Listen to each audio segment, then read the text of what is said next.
अहं परमभागवतं नमामि। नारायणं नमस्कृत्यं नरं चैव नरोत्तमं देवीं सरस्वतीं व्यासं ततो जयते मुदीरयेत्। व्यासाय विष्णुरूपाय व्यासरूपाय विष्णवे नमो वै ब्रह्मर्धयाणिं वासिष्ठाय नमो नमः।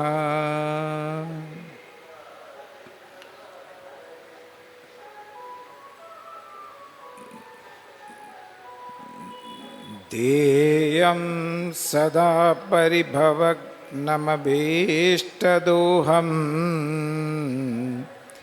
तीर्थास्पदं शिवविरञ्चिनुतं शरण्यं भृत्यार्तिहं प्रणतपालभवाब्धिपोतं वन्दे महापुरुषते चरणारविन्दम्। अखिलदुरितपुञ्जं ध्वंसनं देहबाजां भवजलनिधिपोतं पावनं पावनानां परमपुरुषधामं प्रापकं स्वश्रितानां श्रीरामचरणचरणौ शततं नमामि। करारविन्देन पदारविन्दं मुखारविन्दे विनिवेशयन्तम् वटस्य पत्रस्य पुटे शयानं बालं मुकुन्दं मनसा स्मरामि। मङ्गलं भगवान् विष्णु मङ्गलं गरुडध्वज मङ्गलं पुण्डरीकाक्षो मङ्गलायतनोहरिः। गुरुर्ब्रह्मा गुरुर्विष्णु गुरुर्देवो महेश्वरः। गुरुर्साक्षात् परब्रह्म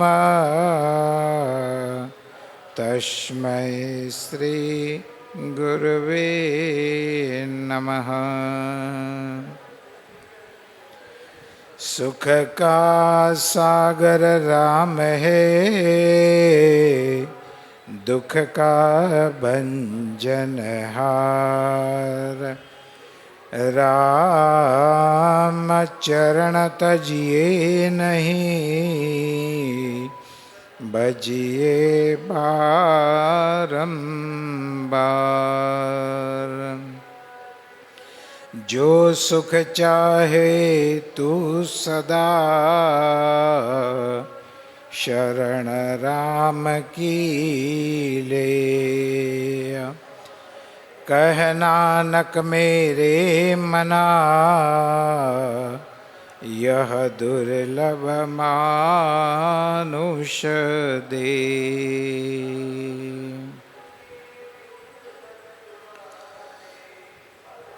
परम श्रद्धालु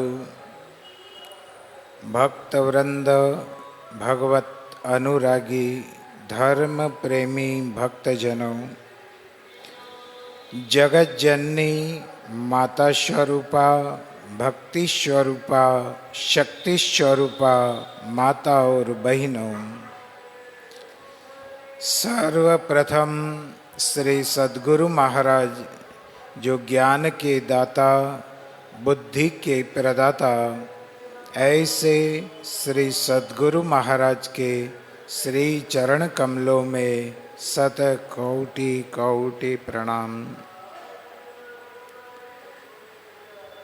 श्री भक्तवांछा कल्पतरु अद्वितीय सर्वज्ञ सर्वशक्तिमान सर्वलोक महेश्वर परम योगेश्वर अचिंत्यानंद गुणगण संपन्न सृष्टि पालनहारी विचित्र लीला विहारी करुणा वर्णालय अनंत कोटि ब्रह्मांड अखिल भुवनाधिपति सर्वेश्वर परमेश्वर जगदीश्वर दयामय सदचिदानंद घन परम पिता परमात्मा के पुनीत पावन दिव्य श्री चरण कमलों में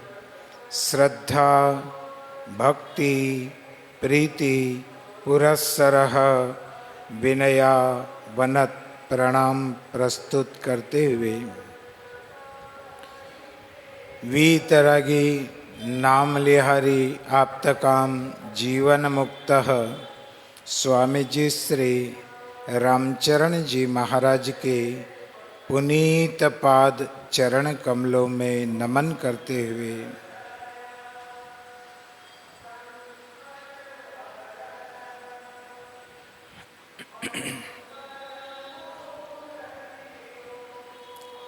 पुण्य पवित्र पुरुषोत्तम मास के संध्याकालीन वेला में भगवान श्री पुरुषोत्तम के पावन चरण कमलों में नमन करते हुए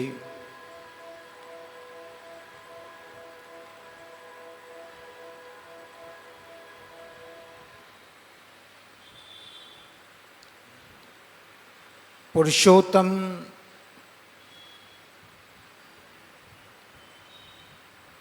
जो मल मास के नाम से विख्यात था और भगवान की कृपा उसके जीवन पर हुई,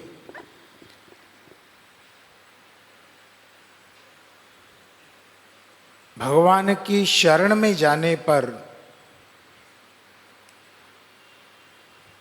भगवान कितने दयालु हैं कि उन्होंने अपना सर्वस्व उसे प्रदान कर दिया।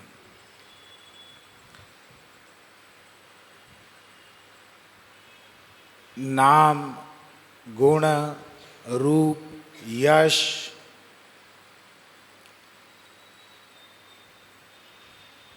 वो सारी दिव्य शक्तियां जो परमात्मा में विराजित है, परमात्मा में निवास करती है, वो सारी दिव्य शक्तियां इस पुरुषोत्तम के अंदर आ गई, पुरुषोत्तम को प्रदान कर दी।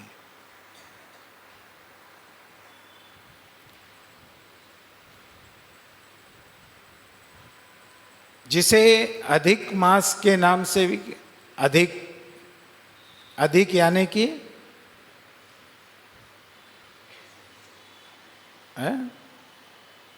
अधिक यानी વધારે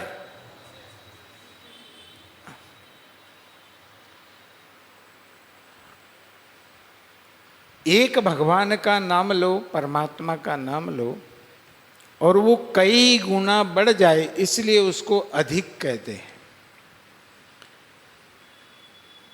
ये मास है, अधिक है, अन्य महीनों से एक्स्ट्रा है, तो इसके गुण भी एक्स्ट्रा है। और ये 12 महीने हैं, इनका ये राजा है, इनका बॉस है। और वो सारे तत्व, वो सारे परमात्मा के गुण उसके अंदर विद्यमान है। जो भगवान वरदान दे सकते हैं, आशीर्वाद दे सकते हैं, वही अगर हम इस विधि पूर्वक इस पुरुषोत्तम मास को हम कर लेते हैं तो वही भगवान की कृपा, पुरुषोत्तम की कृपा हमारे जीवन पर होती है।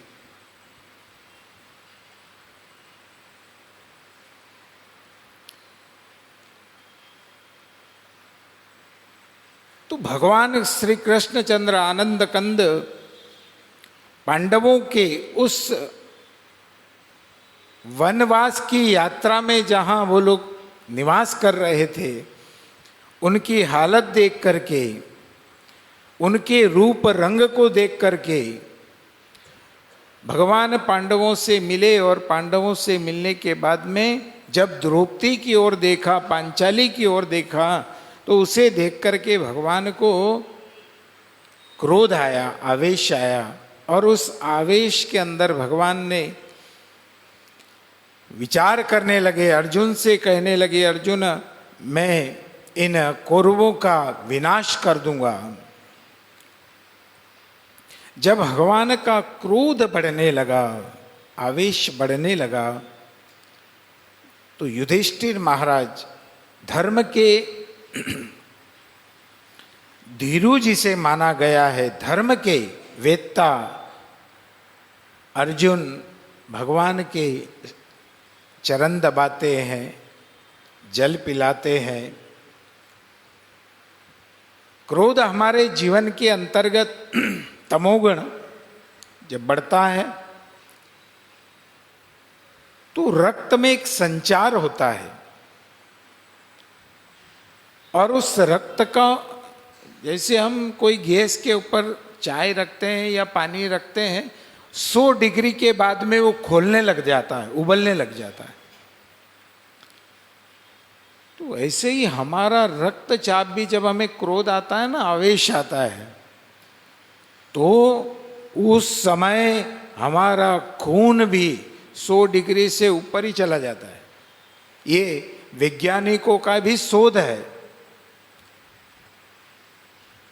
तो कोई वस्तु हम गैस पर रख करके थोड़ी देर छोड़ देते हैं तो वो क्या होती है, कम हो जाती है, उबल उबल करके। ऐसे ही जीवन में जब क्रोध आदमी के आता है और उस क्रोध के कारण से उसकी ग्रोथ कमजोर हो जाती है और उसका शरीर भी वो क्रोध से भीतर ही भीतर जलता है, उबलता है। ये शास्त्र का मत भी है और वैज्ञानिकों का भी मत है कि वास्तविक में जब आदमी को क्रोध आता है तो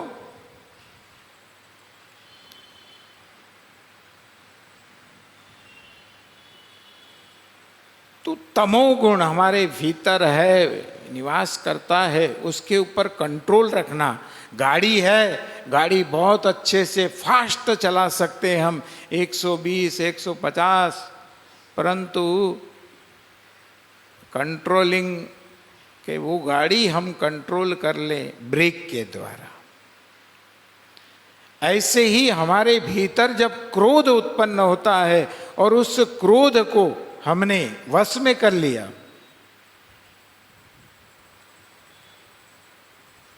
अब क्रोध को वश में करना मुमकिन तो नहीं है ना, क्योंकि आदमी सहन नहीं कर सकता है। समझ आए कि नहीं आए, उससे पहले ही वह अपने आवेश पर बेकाबू हो जाता है।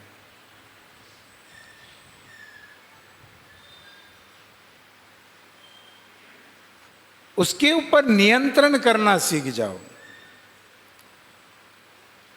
एक बुढ़ा था, उसकी उम्र हो गई होगी करीबन 87-88 में चल रहा होगा, है ना, 88 वर्ष, और तंदुरुस्त स्वस्थ। तो किसी ने पूछा, बड़े फिट लग रहे हो इस अवस्था में। ये अवस्था तो बड़ी डिजाइन पाड़ते हुए चलते हैं लोग तो। और हाँ वो चल रहे हैं ना। तो तुम इतने स्वस्थ,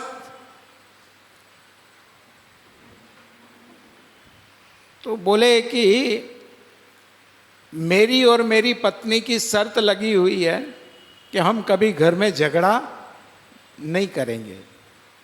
क्या शर्त लगी है? और अगर कुछ तुमने झगड़ा किया तो तुमको 5 किलोमीटर तक जाना है। कितनी दूर जाना? 5 किलोमीटर। ये रोज की शर्त है। झगड़ा होगा नहीं, और हुआ तो जो भी शर्त हारेगा वो 5 किलोमीटर जाएगा।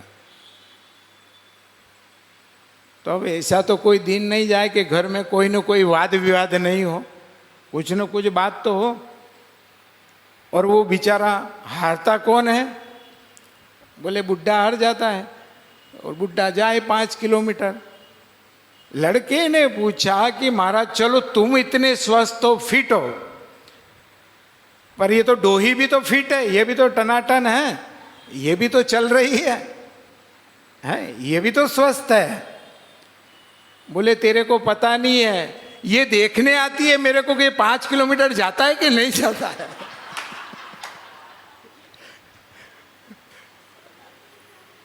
बोलो कि ईमानदारी से जाता है कि नहीं जाता है, इसलिए बोले ये भी स्वस्थ है।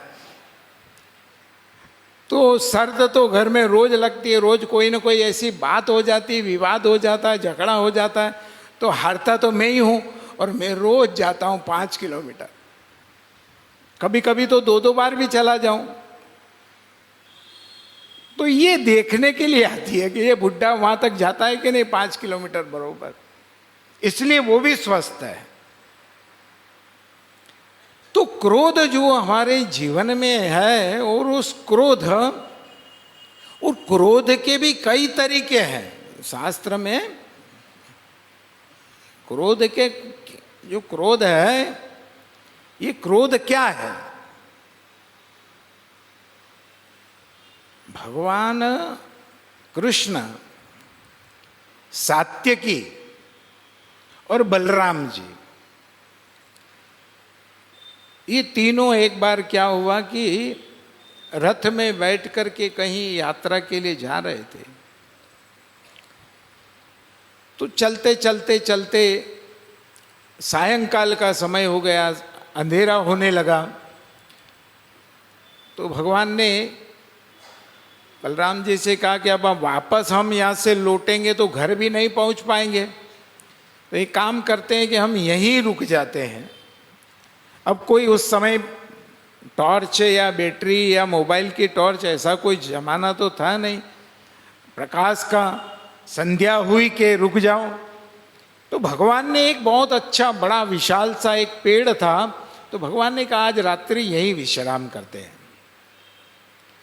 तो ठीक है, सो जाते हैं। परंतु देखो ये जंगल है, यहाँ जंगल के अंदर तो जंगली जानवर हो सकते हैं, राक्षस हो सकते हैं। तो एक काम करते हैं कि 2 जने सो जाते हैं और 1 जना जागे। तो 4-4 घंटे का समय तीनों ने बांट लिया। तो सात्यकी ने कहा पहले मैं जागूंगा, भाई मेरे को पहले ऐसे ही जाते से ही सोते से ही नींद नहीं आएगी, तो पहले मैं 4 घंटे जागूंगा। भगवान ने कहा ठीक है। तो बलराम जी और भगवान सो गए। अब वह सात्यकी बैठा है पहरे पर शस्त्र अस्त्र लेकर के। 2 से 3 घंटे हुए होंगे। 3 घंटे के बाद में एक आवाज आई, ए जागने वाले भाग जा, यहां से चला जा, हम तेरे को प्राण दान दे रहे हैं, तेरे प्राणों की रक्षा करना है, तो यहां से चला जा। तो सात्यकी ने देखा, इधर उधर कोई दिखाई नहीं दिया। फिर आवाज आई, अपने प्राण बचाना चाहता है तो इन दोनों को यहाँ छोड़ करके तू चला जा, मैं कई दिनों से भूखा हूं, इन दोनों को खा करके मैं अपना पेट भर लूंगा। सात्यकी ने कहा कि अरे तेरी इतनी हिम्मत, जो भी है मेरे सामने आ। तो वो एक राक्षस स्वरूप में सामने आया और सात्यकी का और उसका आमने सामने। तो सात्यकी ने कहा कि मेरे होते हुए तू दोनों को हाथ भी नहीं लगा सकता है, अगर तेरे प्राण प्यारे हैं तो तू यहां से भाग जा, या नहीं तो मेरे से युद्ध कर, लड़ाई कर। वहां साहब दोनों का युद्ध हुआ और उस युद्ध के अंदर सात्यकी को उसने ऐसा मार मारा कि वो धड़ाम से नीचे गिर पड़ा। वो गिरा और गिर करके वह जोर से चिल्लाया। वो जोर से चिल्लाया, चिल्लाते से ही बलराम जी उठ गए। बलराम जी ने कहा, अरे सात्यकी क्या हुआ? सात्यकी कहने लगा, महाराज यहाँ एक राक्षस है और वो राक्षस ने मेरे को मारा। बलराम जी ने कहा, ठीक है, अब ऐसे भी समय हो गया है, एक काम कर, अब तू सो जा, आराम कर थोड़ी देर, अब मैं देखता हूं कौन है। तो बलराम जी अपने हल को कंधे पर रख करके बैठे थे। 2, 2.5, 3 घंटे बीते और 3 घंटे के बाद में वह पुनः प्रकट हुआ और उसने यही शब्द कहा कि बलराम जी, आपको अपने प्राण प्यारे हैं तो यहाँ से भाग जाओ, इन दोनों को छोड़ दो, मैं खा करके अपनी भूख मिटाऊंगा। बलराम जी ने कहा, कौन है, मेरे सामने आ। सामने आने पर वह कहने लगा, महाराज मैं आपको जानता हूं, आप शेष के अवतार हैं, परंतु आपने अभी मेरा बल नहीं देखा, मेरी शक्ति नहीं देखी है। बलराम जी ने कहा, अच्छा मेरे से तू टक्कर लेगा, तू मुझे जानता है, मैं तुझे अभी चकनाचूर कर दूंगा।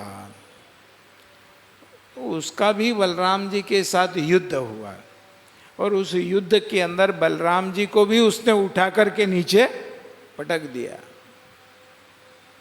बलराम जी भी गिर गए। बलराम जी कराहते हुए आवाज लगाने लगे भगवान को। भगवान उठे। भगवान ने कहा, क्या हुआ? अरे बोले, महाराज ये तो इस पेड़ में कोई राक्षस है, उसने सात्यकी को भी मारा और मेरे को भी मारा। भगवान ने कहा, ठीक है, कोई बात नहीं, अब समय हो गया, तुम दोनों आराम करो, अब मैं जागूंगा। सो गए। थोड़ी देर के बाद में जब बलराम जी सात्यकी को नींद आई, फिर वो राक्षस प्रकट हुआ। उसने भगवान से भी यही कहा कि मैं जानता हूं आप भगवान के अवतार हैं, परंतु मैं आपसे कहता हूं यहां से चले जाओ, इन दोनों को छोड़ दो, मैं खा करके अपना पेट भरूंगा। भगवान ने कहा, सामने आइए, कौन है आप, हमारा जरा परिचय हो जाए। वो राक्षस स्वरूप, बहुत विशाल काय शरीर वाला, वो भगवान के समक्ष आया। भगवान ने कहा, ओ हो राक्षस राज आप हैं? भाई आप तो बहुत बलवान हो, बहुत शक्तिशाली हो, हम जानते हैं आप बलशाली हैं, ताकतवर हैं। धीरे धीरे धीरे धीरे भगवान उसकी प्रशंसा करने लगे, तारीफ करने लगे। उसने कहा, मेरे से मुकाबला करो। भगवान ने कहा, हम कहाँ मुकाबला कर सकते हैं भाई, हम तो कमजोर हैं, तू बलवान है, शक्तिशाली है। वो राक्षस बहुत बड़ा शरीर दिखने वाला, वो धीरे धीरे धीरे धीरे घटने लगा। घटते घटते घटते जैसे जैसे भगवान उसकी प्रशंसा करे, तारीफ करे, वो छोटा हो जाए। आखिर वो एक मनुष्य के इतना बड़ा हुआ, फिर उससे थोड़ा छोटा हुआ, कुत्ते जैसा हुआ, कबूतर जैसा हुआ, चिड़िया जैसा हुआ और छोटी सी माखी जैसा हुआ। माखी जैसा, वो माखी जैसा हुआ। भगवान ने झट उसको पकड़ लिया चिमटी में। वो चिमटी में पकड़ करके उसको कपड़े में बांध लिया और बांध करके भगवान बैठे थे, मुस्कुरा रहे थे। सुबह हो गई, भोर का समय हुआ, बलराम जी उठे, सात्यकी उठा, उसने कन्हैया को सही सलामत देखा। सात्यकी ने, बलराम ने कहा कन्हैया यहाँ राक्षस था। बोले अच्छा राक्षस था? बोले तुम्हारे पास नहीं आया? अरे महाराज इतना बलवान था, इतनी शक्तिशाली था कि हमें भी उसने पराजित कर दिया, हमें भी उठा उठा करके उसने पटक दिया। तो भगवान ने कहा कि अच्छा, अरे कहीं तुम इसकी बात तो नहीं कर रहे? भगवान ने उस कपड़े को खोल करके उसके अंदर से वो मक्खी जैसा निकाल करके बताया कि ये था क्या, ये क्या है, ये तुम जानते नहीं हो ये क्या है, ये क्या है? बोले ये हमारा क्रोध है, क्रोध, ये क्रोध है। ये क्रोध बढ़ता है तो ये कोई राक्षस से कम नहीं होता है ना? जब आ जाती है अपनी वाली तो क्रोध महाचंडाल भूत जू उठे भड़की। क्रोध जो होता है ना, वो चंडाल का स्वरूप बताया गया है। भूत जैसे व्यवहार आदमी करने लग जाता है और इसको क्रोध महाचंडाल, ये महाचंडाल की तरह होता है। तो भगवान ने कहा कि ये कब शांत होता है कि सामने वाले ने कुछ कहा और हमने कुछ बोला ही नहीं, है ना? सामने वाला ने कुछ बोला, हमने सुना ही नहीं, तो बात खत्म। कबीर जी ने कहा है ये आवत गाली एक है तो उल्टत हो अनेक, और कह कबीर नहीं उलटिए तो रहे एक की। आपको किसी ने कुछ कहा तो फिर अपने से रुकाए थोड़े, तो जोश आ जाता है फिर तो। हाँ, एक गाली अगर हमने दी तो उधर से वापस कितनी आएगी? दो, दो की फिर चार, चार की फिर आठ, आठ की फिर एक महाभारत बनेगा एक नया। और जहां एक दिया और आपने वापस उसका प्रत्युत्तर नहीं दिया तो वो वहीं समाप्त। आग कब बढ़ती है कि जब उसके पास में और ईंधन डाला जाए, है? उसके पास में घास भी हो, पेट्रोल भी हो, लकड़ियां भी हो, तब जाकर के वो अग्नि बढ़ती है। और अगर उस अग्नि के निकट कुछ नहीं है तो वो अग्नि जल करके वहीं समाप्त हो जाती है। तो ये क्रोध तो है, परंतु इस क्रोध को भी हमारे जीवन में उतरने नहीं देना, हावी नहीं होने देना। रहता तो है, वो समाप्त नहीं होता, क्योंकि सतोगुण, रजोगुण, तमोगुण ये तीनों हमारे भीतर हैं और रहेंगे। समाप्त तो किसी भी प्रयास से वो समाप्त नहीं हो सकते। उनके ऊपर काबू करना, बस यही। तो ये भी निमिष मात्र आवेश जो आता है ना, ये आवेश आता तो कुछ क्षण का है, कुछ घड़ी का है, परंतु इतने में वो कितना ही उल्टा पुल्टा कर देता है, अच्छे अपने अपने को दूर कर देता है, अपने परिवार को अपने से दूर कर देता है, परिवार का प्रेम मिटा देता है, समाप्त कर देता है। तो इसलिए इसके ऊपर नियंत्रण भगवान कृष्ण ने उसे प्रशंसा कर करके उसको समाप्त कर दिया। ठीक है भाई, होगा, हो गया, कोई बात नहीं, उसे समाप्त कर देना ये हमारी सबसे बड़ी विशेषता होगी, ये गुण होगा। तो थोड़ा भी अपने ऊपर हम नियंत्रण करते हैं तो ये पुरुषोत्तम मास का हमें फल मिलेगा, लाभ मिलेगा। वो नहीं तो बताते हैं कि अगर एक जरा सा भी हम रोष करते हैं, व्रत करते हैं, क्रोध, तो देखना जिस दिन अगर आप व्रत करोगे ना उस दिन आपको क्रोध ज्यादा आएगा, गारंटी है। भूखे रहो, कुछ खाना नहीं, फिर देखो तुम शाम तक कि तुम्हारा तमोगुण बढ़ता है कि नहीं बढ़ता है, कितना आवेश तुम्हें बढ़ता है। परंतु उस आवेश को जब व्यक्ति नियंत्रण करता है वही हमारे जीवन में पावर बनता है। जितने आप भूखे रहेंगे उतना आपका तमोगुण बढ़ेगा, उतना बढ़ेगा। पता नहीं ये क्यों कैसे, मेरे को अनुभव है। मैं 9 दिन तक मैंने अनुभव किया ना, और 10वें दिन फिर मेरे को जो अगर कोई सामने आ जाए ना, तो 9 दिन की जितनी भी गड़बड़ हो वो फिर, पर उसके ऊपर नियंत्रण कर लेना वही सबसे बड़ी साधना है। तो व्रत करते हैं और उस व्रत के अंदर अगर हमने जरा सा भी क्रोध कर लिया तो वो व्रत समाप्त। भले 1 टाइम करो कि आधा टाइम करो, कोई मतलब जीरो।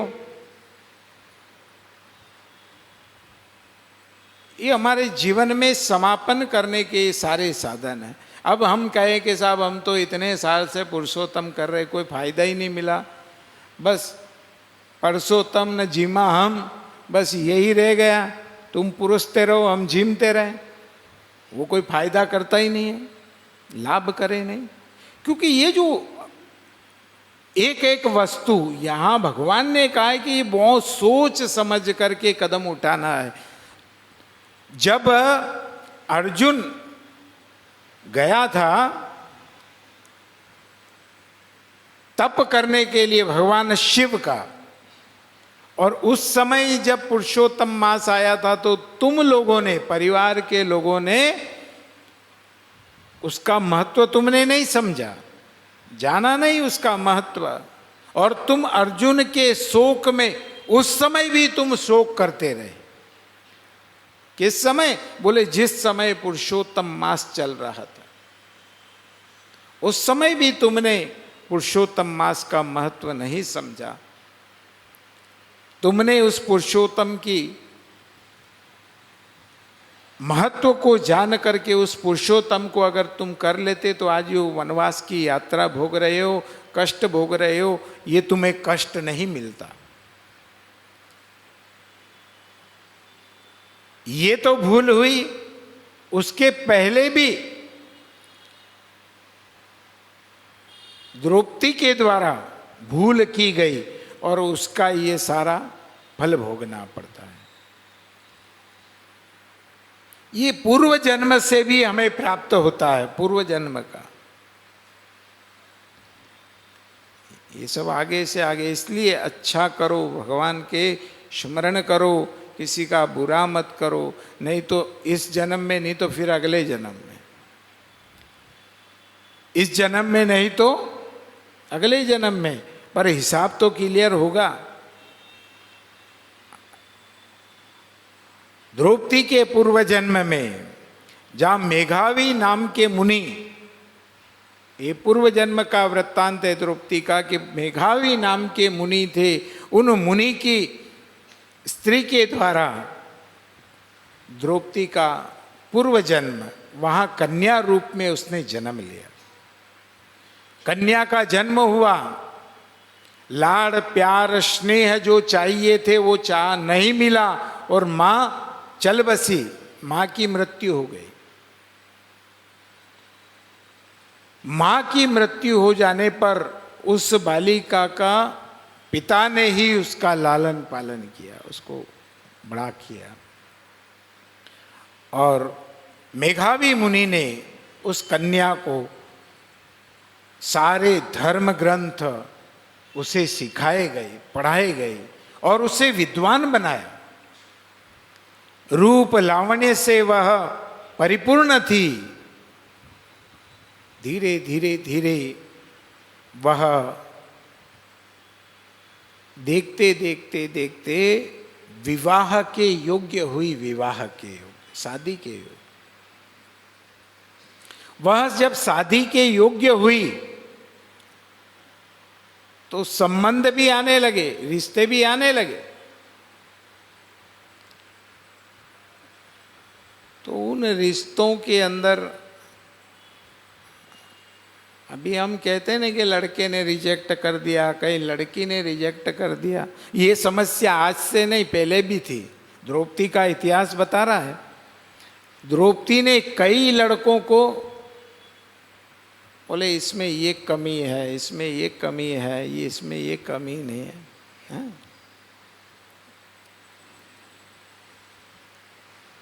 कई इंटरव्यू लेते हैं, तुम्हें ये आता है क्या, ये आता है, गीत गाना आता है क्या, तो तेरे को बाद में गीत गवाएगा उसको बिठा करके। कोई क्या पूछता है, कोई क्या पूछता है। एक लड़की ने तो इसलिए मना कर दिया कि लड़का अच्छा था, बहुत कमाता था, बोले इसके साथ तेरा संबंध करते हैं। बोले क्या करता है, बोले एक क्रिकेटर है, क्रिकेट खेलता है, काफ़ी पैसा कमाता है, खूब आता है इसके पास। बोले नहीं, इसके साथ मेरा नहीं जमेगा। बोले क्यों? कभी बोले कभी लड़ाई हो, झगड़ा हो और मैं इसको बेलन या कुछ खींच कर मार करके दूं तो ये तो पकड़ ले, कैच कर ले। नहीं, ये नहीं चाहिए, ये हाँ, इस कारण से बोले ये लड़का हमें पसंद नहीं है। कई प्रकार की समस्या। उस समय द्रौपदी ने अपने आप को वह समझती थी कि मैं बहुत सुंदर हूँ, बहुत विद्वान हूँ, मैं बहुत ज्ञाता हूँ, मुझे सब कुछ आता है। मेघावी मुनि ने बहुत उसे समझाया, बेटा संबंध माता पिता जो कर ले, ये लड़का अच्छा है, ऋषि है, बहुत सारे इसके गुरुकुल चलते हैं और ये कई जजमान इनके हैं और बहुत अच्छे, परंतु उसने माना नहीं, ये मेरे योग्य नहीं है, इसमें ये कमी है, इसमें ये कमी है, इसमें ये कमी है। खुद को चाहे कुछ आए कि नहीं आए, पर हम दूसरे में बस ये चाहिए।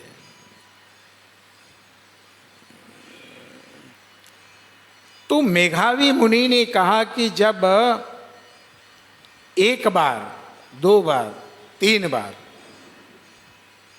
बार अगर हम कोई रिश्ते को टाल देते हैं तो फिर रिश्ता होने में समस्या आती है।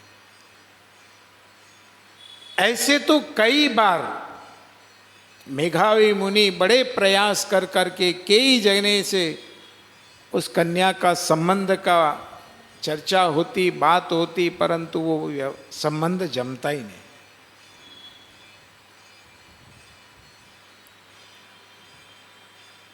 अब जो कन्या के साथ में जो कन्याएं थी, उन कन्याओं के सबके विवाह हो गए, उनके पुत्र भी हो गए, लड़के लड़कियों के।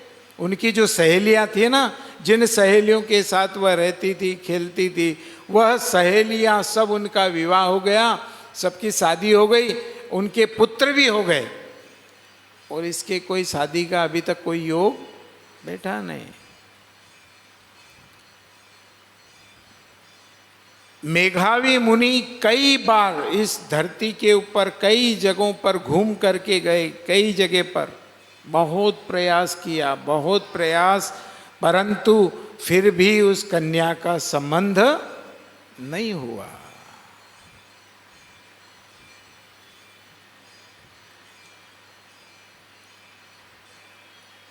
कितना प्रयास किया। जो इतने बड़े विद्वान थे मेघावी मुनि, इतने बड़े कि मंत्र के द्वारा आकाश से वह बारिश करा सकते थे, पानी आकाश से गिरा सकते थे। मंत्र के द्वारा वह न होने वाला कार्य भी वो कर देते थे, परंतु अपनी कन्या के लिए उन्होंने अथाह प्रयास किए, अथाह प्रयास किए। पहले तो संबंध नहीं आ रहे थे और जब संबंध आए तो कन्या ने मना कर दिया। फिर अब जो देखने आते हैं वो उसे रिजेक्ट कर देते हैं। नहीं, अब कई ये माने के साथ ये तो ऊपर से जोड़ियां बन करके आती है, ऐसा है वैसा है, संबंध जब होना होगा जब हो जाएगा, ऐसा है वैसा है। कई दोष के कारण से ऐसा हो सकता है। ये द्रौपदी के पूर्वजन्म का इतिहास है। उसने विवाह नहीं हुआ उसका, अब वो रोती है, पछताती है। पहले हो उससे वो आया था संबंध, तब उससे अगर कर लेता तो कितना अच्छा रहता। अब क्या करें। अब धीरे धीरे धीरे एक उम्र, और वो उम्र जब बढ़ जाती है तो फिर सारी चिंताएं होने लगती है। अब ये रात दिन खिन्न होती है, पछताती है, पर अब पछताए का होते। फिर भी पिता ने अपनी तरफ से पूर्ण, कि इसको माँ का प्यार नहीं मिला, पिता ने उसको माँ का प्यार भी दिया, दुल्हार भी किया। कहा बेटा तू इसके साथ में विवाह कर ले। कन्या ने मना कर दिया, नहीं मुझे इसके साथ में विवाह नहीं करना। धीरे धीरे समय बीत गया। ऋषि एक बार बाहर घूमने के लिए सोचा कि चलो कहीं परदेश में जाकर के दूर किसी ऋषि से इसका संबंध किया जाएगा। दूर दूर तक बेचारे पैदल पैदल जाकर के अथाह प्रयास करने के बाद भी उनका संबंध नहीं हो पाया। एक दिन मेघावी मुनि अपने आश्रम में आते आते वह चकराने लगे, विचार करते हैं भगवान से, कहते भगवान क्या होगा इस कन्या का, क्या करूं, मैंने मेरी तरफ से पूर्ण प्रयास किया, अब क्या पता इसके भाग्य में क्या लिखा है, क्या किया जाए। वह मेघावी मुनि घर आए, घर आकर के अचानक बीमार पड़े, और बीमार होने के बाद में उन्होंने अपने शरीर को छोड़ दिया, मर गए। घर पर कोई था तो नहीं, केवल वो कन्या थी।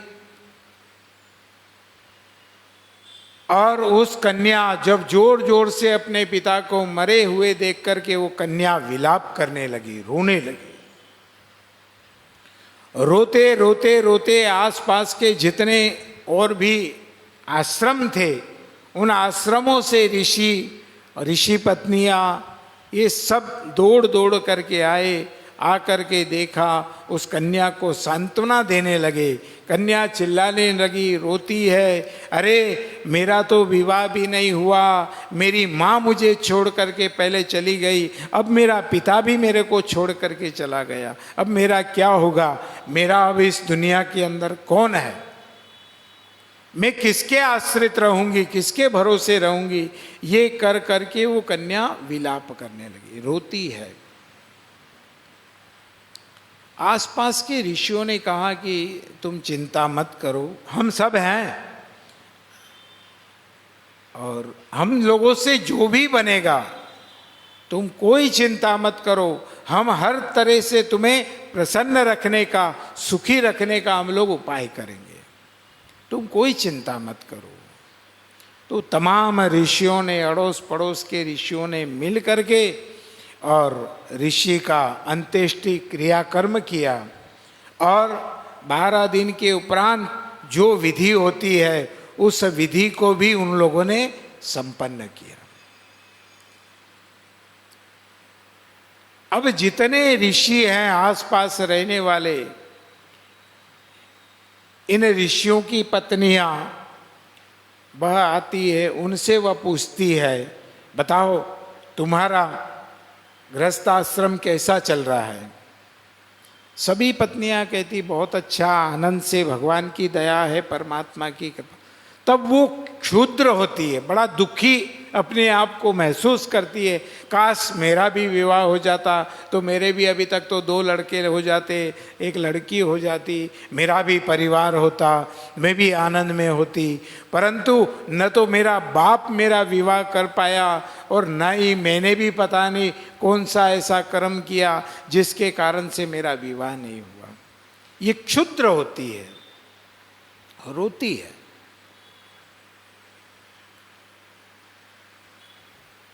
करते करते करते करते वर्ष व्यतीत हो गए। अब इसके मन में आया कि अब मैं क्या करूं, क्या किया जाए जिसके कारण से मुझे मेरा विवाह मन चाहा योग्य वर मुझे मिले। उसके लिए मुझे क्या करना चाहिए, किसके पास जाऊं, कहां जाऊं? कोई न कोई मुझे मार्गदृष्टा मिलेगा। मैं किसी संत के पास जाऊं, किसको अपना गुरु बनाऊं? कई विचार करती है कि शायद कोई गुरु धारण नहीं किया, इस कारण से मेरा ये व्यवधान, तो मैं किसी को अपना गुरु बनाऊं। क्या कारण है जिस कारण से मेरा विवाह नहीं हुआ? अत्यंत दुखी होकर के उसने खाना पीना ये सब कुछ छोड़ दिया। मन नहीं लगता है, अकेली घर में रहती है, खिन्न रहती है, उसका मन नहीं लगता है। ऐसी अवस्था उसकी हो गई। अब क्या करे, कई प्रकार के उपाय कोई बता देता है ना कि ये करना, तो वो करे। मरता क्या नहीं करता। हम पेट दुख रहा हो ना अपना, और किसी कहो पेट, अच्छा पेट दुख रहा, एक काम करो जरा हल्दर नमक की फांकी लो। कोई के नहीं नहीं अजवाइन की फांकी लो। ओ मारे पाए बहुत अच्छी टैबलेट ये लो। कोई कहेगा ये लगाओ, कोई कहे ये लगाओ, कोई जो जैसा जिसको अनुभव हुआ है। अरे पर भाई तेरे को नमक हल्दी की फातकी से आराम मिला है, अब इसको थोड़ा ही मिलेगा। तेरी प्रकृति कैसी है, इसकी प्रकृति कैसी है। पर लोग एक ही नकेल से सबको हाके, मेरे को अच्छा हुआ तेरे को क्यों नहीं होगा, ले तू भी। अरे भाई नहीं होगा, मान तो सही। ये अपने अपने शरीर को भगवान ने बनाया ना, तो इसमें केवल एक ही प्रकार से केवल दिख तो रहे कि मानव है, परंतु अपना प्रकृति स्वभाव ये सब अलग अलग बना है ना। इसलिए आधार कार्ड बनवाए कि भाई सबके फिंगर एक जैसे नहीं मिलेंगे, मिलते क्या। इसीलिए तो प्रकृति, उसकी प्रकृति कैसी है, ये प्रकृति को जानना बड़ा, परंतु हम अपनी सलाह देने लगेंगे, ये ले लो ये ले लो ये ले लो, और उसके खाने से कभी उसको गर्मी हो जाए तो किसी को, मेरे को आधी रात को दही दे दो, मैं खा जाऊंगा, छाछ पी लूंगा, मर्जी आज जितने दही दो। दही खा सकते हैं अपन, रात को भी खाएं। आयुर्वेद मना करता है रात को नहीं खाने का, मैं खा लेता हूँ, कुछ नहीं होता है, मेरे को अच्छा लगता है और मज़ा आता है। अब तुम पी के बताओ, मैं कहूँ कि नहीं तुम भी पियो, ऐसा थोड़ा ही चले। तो जो जैसा उसको वो कुछ न कुछ सजेशन देगा। इस ये मैंने ये लिया तो ये अच्छा हुआ, इससे अच्छा हुआ, तो कोई न कोई ये बताए, कोई ये बताए, कोई बताए, वो ये करे, ये तो कर ही रहा है।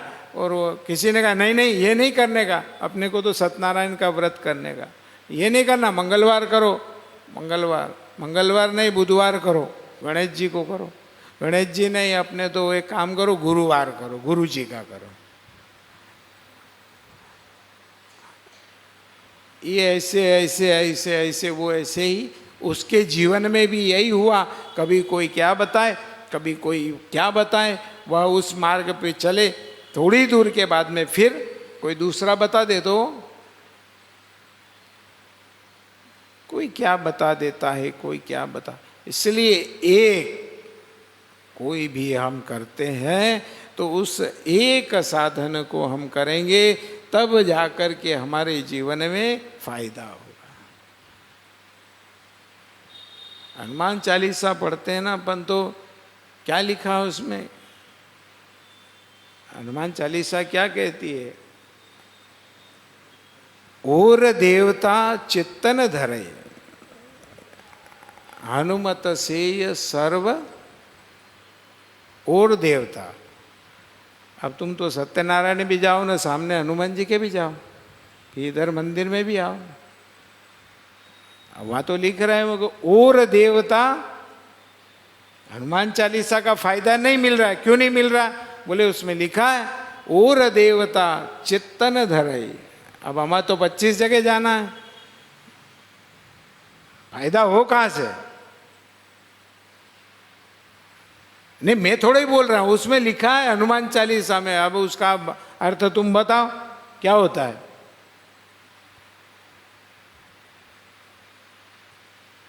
जहां हम उसको सब कुछ देने वाला, प्रदान करने वाला, हनुमान चालीसा में सारे कष्ट मिट जाते हैं, दुख मिट जाते हैं, रोग बीमारी भी उससे समाप्त हो जाती है। उसमें लिखा है नासे रोग हरे सब पीरा, जो सुमरे। पर उसमें एक शर्त रखी गई, होगा तो सही, तेरा काम तो 100% होगा। ट्रेन में तेरे को जाना है, यात्रा तो करना, पर शर्त है टिकट लो पहले, नहीं तो विदाउट पकड़ोगे जाओगे तो पहले टिकट लो। तो यहां हनुमान चालीसा बता रही है, ऐसे सारे ग्रंथ बताते हैं कि भाई जो भी करना है वो एक साधन, कोई भी एक साधन कर लो, किसी एक का पल्लू पकड़ लो, तुम्हारा बेड़ा पार हो जाएगा। एके साधे सब सदे, सब साधे सद जाए। बस एक, कोई भी, जरूरी नहीं है कि वह वहां से, जिसे हम गोस्वामी जी महाराज भगवान श्री राम को मानते थे, मथुरा चले गए, उनके मन में ये नहीं था कि ये कृष्ण है और मैं राम का उपासक हूं। वो तो सब जगह एक ही देखते थे कि इसमें ये भी राम है, ये भी राम है, ये भी राम है। वो तो सब जगह राम को नहीं दिखने वाले। तब तो पुजारियों ने मंदिर बंद कर दिया, बोले ये तो राम का उपासक है, तू यहां कैसे आया? अरे बोले अभी तक तुम्हारे भेद समाप्त नहीं हुए, तुम्हारे मन में आज भी भेद है। तुम राम और कृष्ण को अलग अलग समझते हो। राम कृष्ण दो एक है, उसमें कोई अंतर नहीं, अंतर ना ही निमेश, कोई फर्क नहीं है। भगवान तो एक ही है, वो और ही है। परंतु पंडों ने दरवाजा नहीं खोला, तो गोस्वामी जी ने भी कहा ठीक है, जब भगवान कृष्ण स्वरूप में विराजमान है, यही अगर राम रूप में मुझे दर्शन नहीं देंगे तो मैं भी यहां से टस से मस होने वाला नहीं, यहां से हिलने वाला नहीं। तो क्या चमत्कार हुआ, मुरली हाथ से चली गई, धनुष बाण हाथ में आ गया। वो स्वामी जी ने कहा अब तो मैं आपको जब भी प्रणाम करूंगा कि आप मेरे प्रभु बनोगे।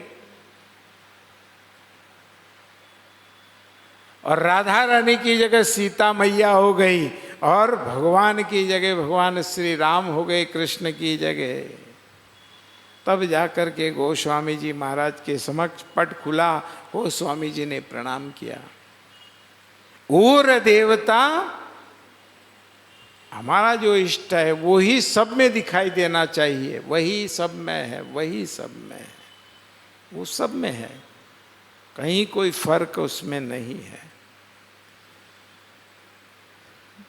तो यहां पर भी भगवान कृष्ण ने कहा द्रौपदी तुमने पूर्व जन्म में कितना बड़ा कार्य किया तुम्हें पता है, जिस कारण से आज तुम वनवास की यातना भोग रहे हो। अब किया तो तुमने, पर इनको भी भोगना पड़ रही है, पांचों पांच को, इनको भी कष्ट तुम्हारे कारण से भोगना पड़ रहा है। तो तुम्हारे जो किया है पिछले जन्म का, उस पिछले जन्म के कर्म के कारण से आज तुम्हें कष्ट भोगना पड़ रहा है। तो समय भी हुआ है, आगे कैसे ये मेघावी मुनि की कन्या किस प्रकार से इसे मार्ग मिलेगा, गुरु इसे बताएंगे कि तू ये सारे कार्य छोड़ करके इसका क्या करना है तुझे, वो साधन सुंदर उपाय बताएंगे। वो सुंदर उपाय अगले अध्याय में कल आप लोगों को विस्तार से बताएंगे। कथा को विश्राम देते हैं। आज जो दान है उसमें तिल है, गुड़ है, दोनों तिल और गुड़ का दान है। दान की मात्रा आपको पता ही है कि उस हिसाब से हमें दान करना है। कल का चोखा चावल होते हैं ना, अक्षत, कल का अक्षत का दान है। तो आइए कथा को विश्राम दे करके एक माला भाव से प्रेम से सब मिलकर के गुणगान करें। बोलिए राम राम एक, राम राम दो, राम राम।